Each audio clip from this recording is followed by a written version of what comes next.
Welcome to Know Your Candidate podcast. This is an opportunity for candidates from across Tauranga City wards to tell their stories, their experiences, their reasonings in their own words. A format which gives them more than the public debates and profiles that you've seen already. An opportunity for the voter, the ratepayer, future resident to get to know who you want leading the city and, importantly, are they capable of doing so? Anne Pankhurst, a previous business owner, councillor and political junkie, will find out more why the candidates want to run, where they have come from, what they're going to do. So let's not wait anymore. Let's go. We're here with Shelley Robb from the Papamoa Award, standing in the Papamoa General Award. Welcome to Know Your Candidate podcast series, Shelley. Thank you, Anne. Thank you for having me. It's a pleasure. So our format today is to take the opportunity for a longer, more conversation approach so that you, the candidate, can speak and share your own aspirations for the city. We'll take about 20 to 30 minutes answering pre-prepared questions of which you have no idea of what they are. But the most important aspect that we feel of this election is that you vote and that you encourage everyone else to vote. Democracy works when we all engage, actively take part, learn about our candidates and understand what is important to us for the future of the city. So remember to share this amongst all of your channels and to follow us on Know Your Candidate podcast series on the podhub.com. So Shelley, tell us a bit about you. Tell us, children, who you are, no children, what you've done in the past, and give us that little brief bio about yourself. Well, first of all, thank you, Anne, because I agree with you. This is a really exciting and inspiring time for Tauranga, and I really want to really encourage people to get out there and make a change. This is a really big beginning and a huge opportunity to move Tauranga forward. I started my working life as a teacher and I taught for 35 years. I have a husband. Between us, we have 5 children, 11 grandchildren, and thankfully so far no great-grandchildren, being our eldest one's only 20. So I've spent a lifetime really being either on one side of the desk or the other, learning, and I think life is a lifetime of learning and getting educated. And so from that, I've ended up having 2 master's degrees, one in education, and then I went on and did a master's in business. And so when I left teaching, I started helping small businesses and not-for-profit organisations to help them in their business planning and in moving forward. I became a member of the IOD, both in Auckland and in Hamilton, and with that I did a diploma in governance, and that's what I think is the biggest skill, that and some life experience that I bring to being on council. I've been on a number of boards. I've been on an establishment board for 2 schools. I've been involved in governance in big organisations, but also in small companies. So I have this real wealth of knowledge that I bring to the table, really. So what, couple of things where were you teaching? Which school? Oh, no, I've taught everything from 5-year-olds to university. Oh, really? How And I've interesting. taught both in New Zealand and overseas, and Wow. I've taught in private schools, and I've also taught at Tukura, the correspondence school. Oh, great. So I Fantastic. really have done everything in terms of education. And you talked about that you've been on a governance boards in a couple of big organisations, because this is leading into my next question around, have you had previous governance experience? And, give or take the size of the budgets that you've worked with. So do you want to name those bigger organisations that you've worked for? No, not really. Okay. But I've also been involved in ethics committees as well, as a lay person on the ethics committee. And because I'm a JP, I've also been involved with other aspects of both mental health and around government departments. So I have a very broad experience. Yes, it sounds like it. And sounds to me like a lifelong learner. Yes, yeah, definitely. That's been a passion of mine. Yes. So, have you had any experience working with or in or beside Tauranga City Council in the past? Not with Tauranga City Council, but I have worked with other city councils, both in Hamilton and in Auckland. Right. Okay. And Auckland mainly prior to it becoming a super city. Right. So it was with the actual Auckland City Council rather than one of the other councils. One of the smaller councils as opposed to the bigger one. Yes. Right. So what would you consider to be the main role of the mayor and councillors? I think the main role of the mayor often in the past has been a figurehead. But I think in the way that the government's moving and the country's moving, the mayor has become more of a leadership role. And I think it's going to be really important that we get a strong leader in Tauranga right now. In terms of the councillors, really important that we form a team. Really important that nobody has a personal agenda. That's what I'm really concerned about, is that if people can't put the past behind them, or they can't, or that they're passionate about other areas, that they forget to stop and listen and do what's best for Tauranga. And so, we need people who are passionate, but who also are not pushing personal agendas. So how would you manage that personality that may be sitting at the table? Because there will be a pretty big mix of inexperienced councillors and some potentially experienced ones. So how will you personally manage that person that comes with their personal agenda?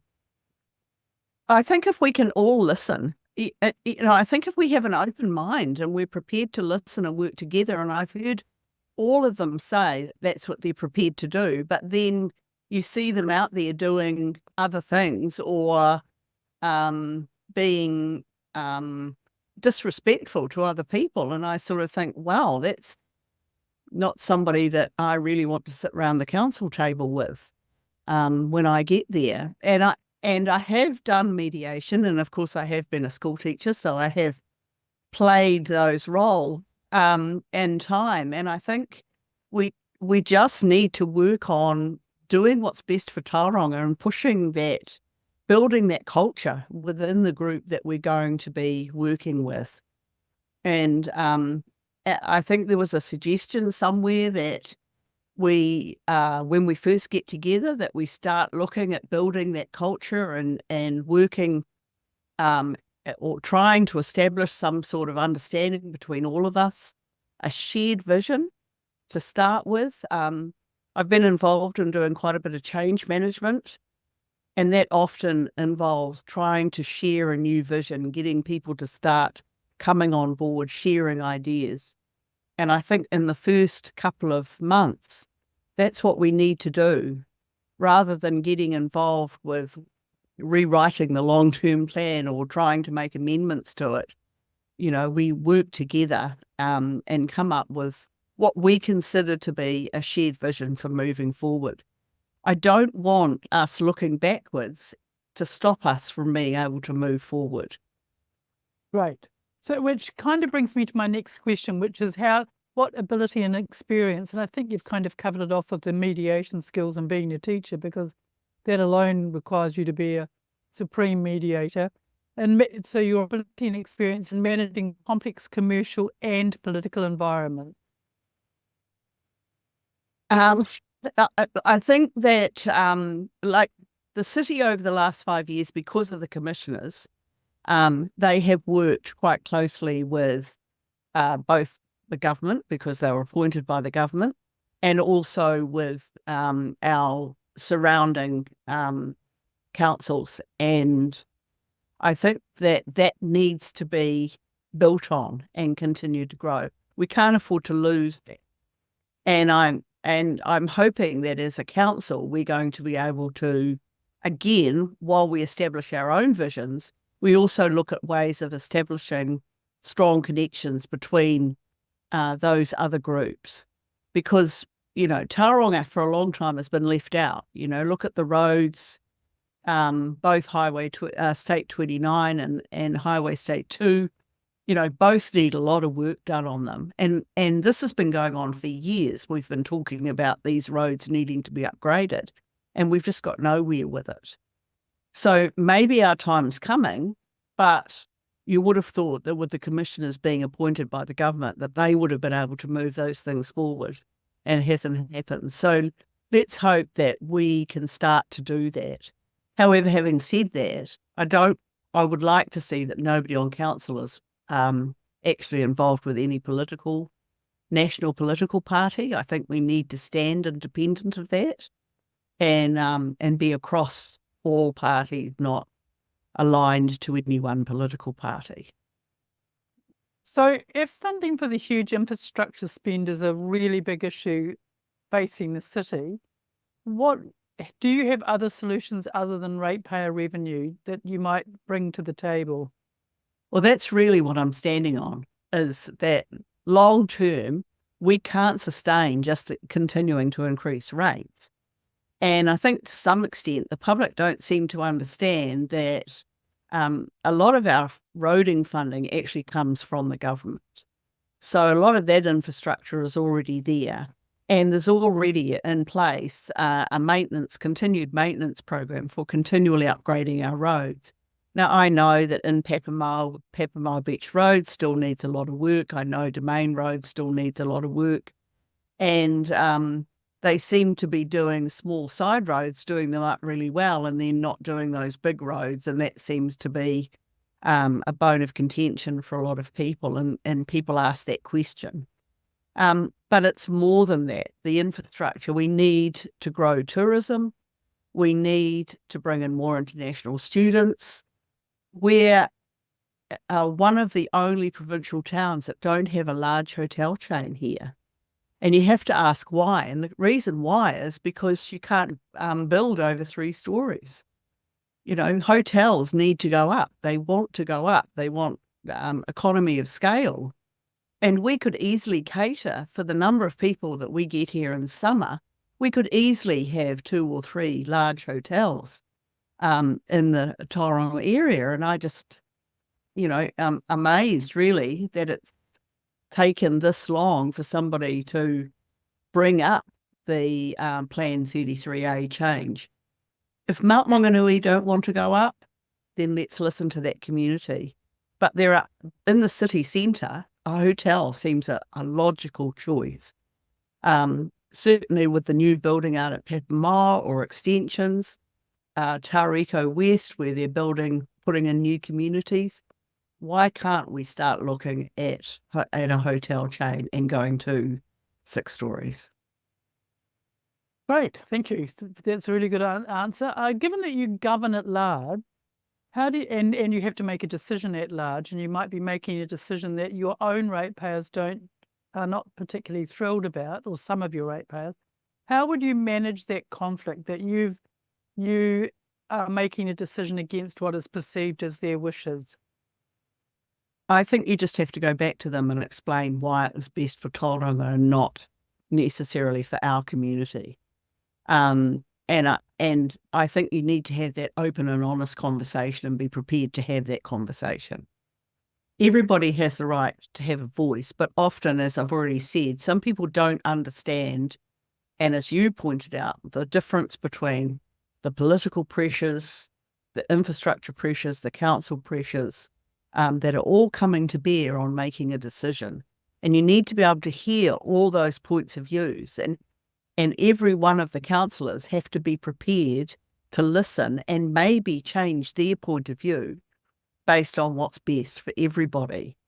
And sometimes that's a really hard thing to do, especially if you're totally passionate about what it is. And that's why I'm hoping that the people who end up sitting around the council table have a very good open mind, and they're prepared to listen and prepared to make value judgments based on that, and then stand by those when they leave, admit that that's the best decision for everyone and go out there and support that decision that everyone's made.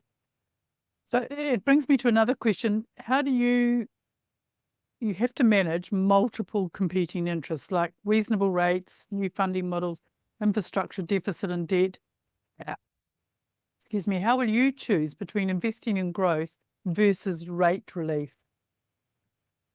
I think we need growth to take the city forward. We need more ratepayers, so we need to continue to develop the area. There is also, like Western Bay of Plenty, for example, the people who live in those areas, they use our facilities and they benefit from those facilities. So I think, and then we have the developers at the moment. The rates payer is subsidising them in terms of holding that debt for many years, or depending on where the climate is. I think that has to change. So I think we need to change the way developer contributions are paid. I do think we need to do something about the industrial rate account. I think that needs to be improved, and that's going to be very or those people are going to be very anti-me for saying that, and probably the developers are going to be anti-me for saying it. But I think what's best for the city is that they have to be starting to pay their fair share. And we've got the air pollution problem that needs to be addressed. Those people, we can't make them change what they do because the resource consent is a step around what they first set it up as. But the city's grown up around them, and they need to also accept responsibility for that. The sustainable business model is really important to be encouraging people to start to abide by. So I'm just interested also in your reaction to the view that Tauranga is a critical part of New Zealand Inc. and its economy. So we have to think more nationally than locally because what happens here matters. I totally agree. And we're the fifth largest city in the country and fast growing.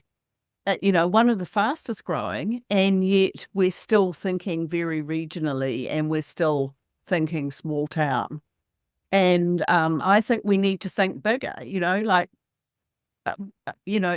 Tirau has a museum, but Tauranga doesn't.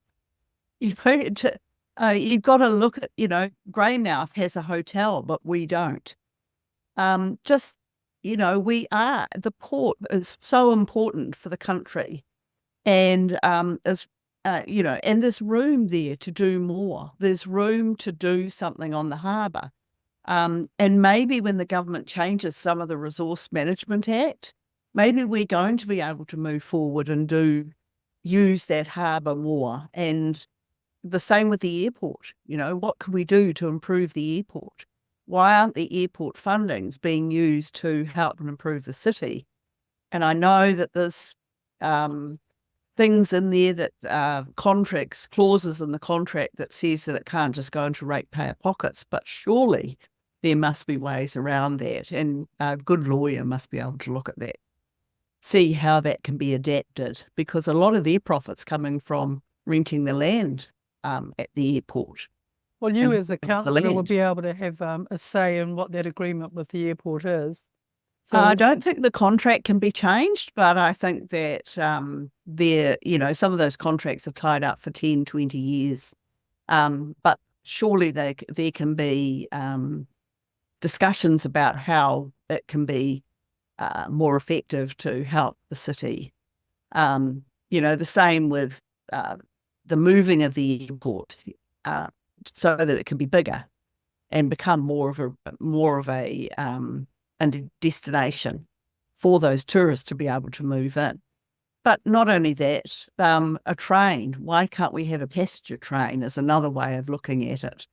If we put a large stadium at Bay Park, which has the area, has the parking, has an easy move in and out, would there be a possibility of putting a train station there and having a passenger train come through from Te Puke through to the Mount, and then the ferry from the Mount across to the main city for different, a great tourist concept, getting the place moving. I don't know. I know that there's people out there going to say that's a ridiculous idea. Logistically, it can't work because we only have one line being able to go backwards and forwards. But, all of these ideas are ideas that are possibly able to be explored. And maybe one of them might be beneficial. It's great to hear you've got lots of wonderful ideas. And like you say, we've got to get into to find out how they could, and if they can possibly work. So I'm just interested in your view on amalgamation with the other two councils in the region. Do you have a view on that? I think that without being amalgamated, we can still work together. We can still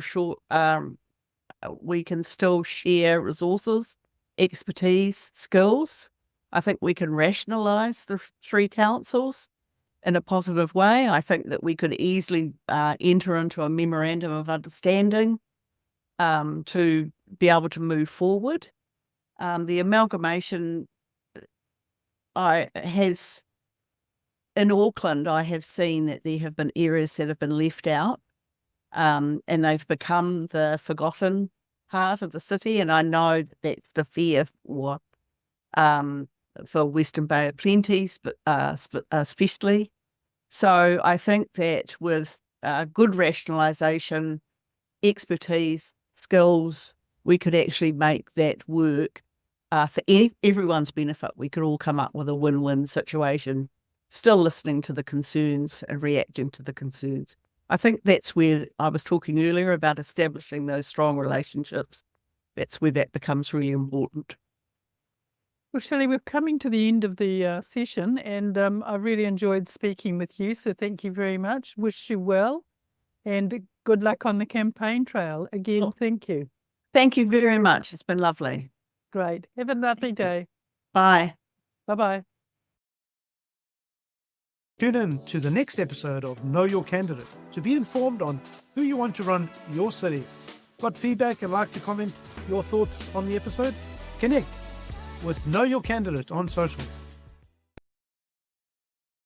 This has been the podhub.com experience. Check out the podhub.com for other podcasts and how you can even do your own.